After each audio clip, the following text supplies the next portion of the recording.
네, 안녕하십니까. 저는 민주노총 공공운수노조 우이신설 경전철 지부장 전유덕입니다.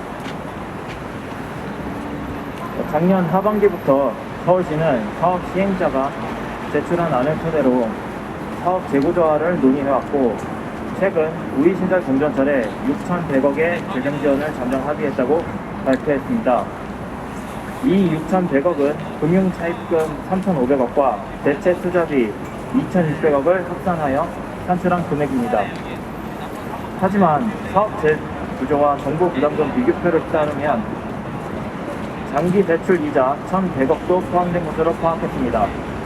합의를 해 나갈수록 기업의 이익을 보전해주는 비용만 점차 늘어나게 될 것으로 보고 있습니다.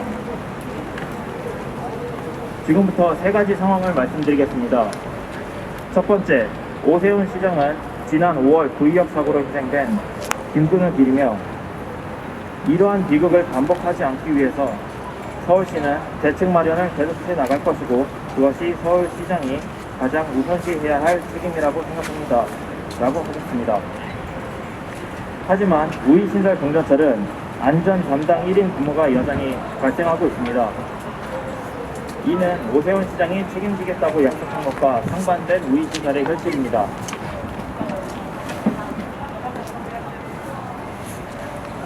2인 1조 근무는 상식이자 노동자의 안전을 지키는 최소한의 인력입니다. 하지만 현재 오세훈 시장이 추진하고 있는 사업 재구조화 시 예산상 증원이 불가능해 안전 인원을 충원할 수가 없습니다. 두 번째, 우리 지부는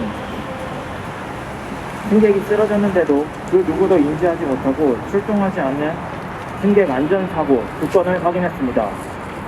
노조에서도 제보를 받은 것이라 사건이 종료된 후에 알게 됐습니다.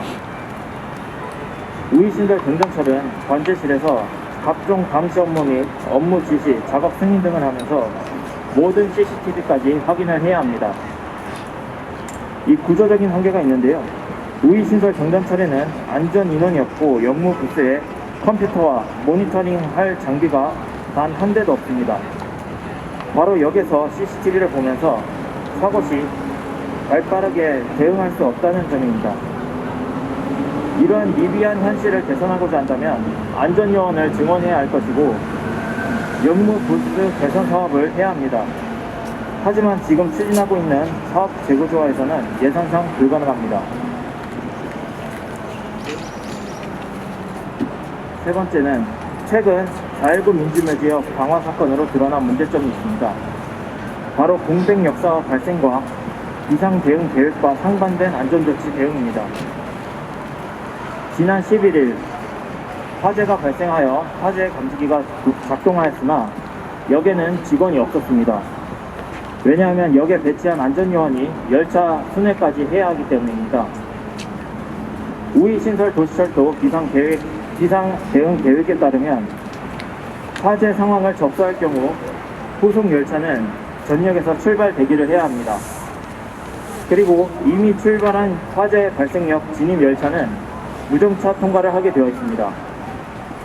하지만 이번 사건을 보면 비상 대응 계획과 상반된 행동을 할 수밖에 없었습니다. 경영상의 이유로 안전 인원을 줄이다 보니 공백 역사가 생겨 열차를 순회하던 안전요원이 열차를 타고 화재 발생역으로 와야 했습니다. 다행히 시민들에 의해 초기 진압이 되었지만 타이밍을 놓쳐 불길이 커진다면 누가 피해를 보는 것일까요? 이 세 가지 상황을 보고 우리 노조는 지금 서울시가 추진하고 있는 사업 재구조화보단 공영화를 해야 한다는 입장입니다. 가장 큰 이유는 안전입니다. 사업 재구조화 시 140억 원대의 1년치 수익금을 운영비로 쓴다고 하는데, 안전 인원을 사실상 더 이상 뽑지 못한다는 말이 됩니다. 이러한 문제점들을 해결하기 위해서는 공영화를 통해 서울시가 직접 책임지고 운영하는 방법뿐입니다.